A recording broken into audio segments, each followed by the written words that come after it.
حضرت باعزید بستامی کہتے ہیں کہ میں نے اپنی ماں کے آگے ہاتھ جوڑے، میں نے کہا امی تجھے راضی کروں یا رب کو راضی کروں؟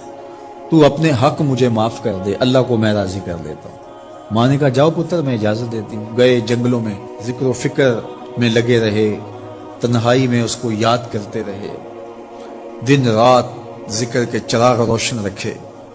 12 سال گزر گئے حق کی تلاش میں۔ ایک دن واپس بستام کے قریب سے گزر رہے تھے، خیال آیا چلتے چلتے ماں کو سلام کر جاؤں۔ دروازے کو دستک دینے لگے تو اس خیال نے ہاتھ روک لیا کہ ساری زندگی ماں کو سکھ تو دیا کوئی نہیں، اب دکھ بھی کیوں دینے لگے ہو؟ رات کا ایک پہر بیت گیا ہے، سردیوں کی لمبی رات ہے، ماں بستر میں لیٹی ہوگی، تیرے لیے اٹھے گی، دروازہ کھولے گی۔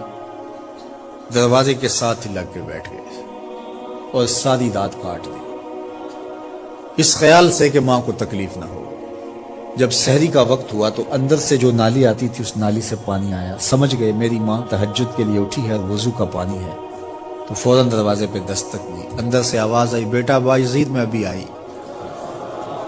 مائیں بیٹوں کے دستک کے انداز سے جان لیتی ہیں یہ کس بیٹے کے ہاتھوں کا لمس ہے۔ 12 سال کے بعد آئے، دستک دی، کہا بیٹا باعزید میں ابھی آئی۔ ماں کی تو نگاہیں ہی دروازے پہ رہتی ہیں۔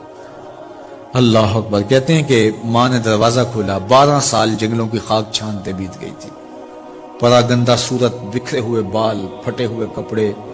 میری ماں کی جب نگاہ میرے پہ پڑی تو اس کی چشمان سے موٹے موٹے آنسو ٹپکنے لگے، اور اس نے ایسے ہاتھ پھیلا کے کہا مالک میرا بیٹا باعزید تیری طلب میں نکلا تھا، تو نے ابھی تک اسے اپنا قرب نہیں دیا۔ حضرت باعزید بستامی کہتے ہیں 12 سال کی ریاستوں سے جو کچھ نہیں ملا تھا ماں کے اٹھے ہوئے ہاتھوں سے مل گیا۔ میں نے کہا مالک میں تجھے کہاں ڈھونڈ رہا ہوں، تو کہاں موجود ہے؟ تو ماں باپ کی رضا اللہ کی رضا کا دروازہ کھولتی ہے۔ جن لوگوں کے ماں باپ ناراض ہیں اور وہ جا کے پیر صاحب کی خدمت کرتے ہیں اور میاں ماں کے قدم چومو، باپ کی ٹانگیں دباؤ، ان کی خدمت کرو، تمہارے پہلے مرشد وہ ہیں، ان کو راضی کرو، پھر کسی شیخ کامل کی صحبت میں آنا، دیکھو کیسے دل کی بند کھڑکیاں کھلتی ہیں۔ ایک مرشد تو ناراض کر رہا ہے اور دوسرے مرشد سے تمہیں کیا ملے گا؟ تو راستہ یہیں سے کھلے گا۔ والدین کو کبھی ناراض نہ کرو، والدین کو کبھی دکھ نہ دو، والدین کو کبھی تکلیف نہ پہنچاؤ، اور والدین کو بھی چاہیے کہ اپنی اولاد کو اپنا نافرمان نہ بنائے۔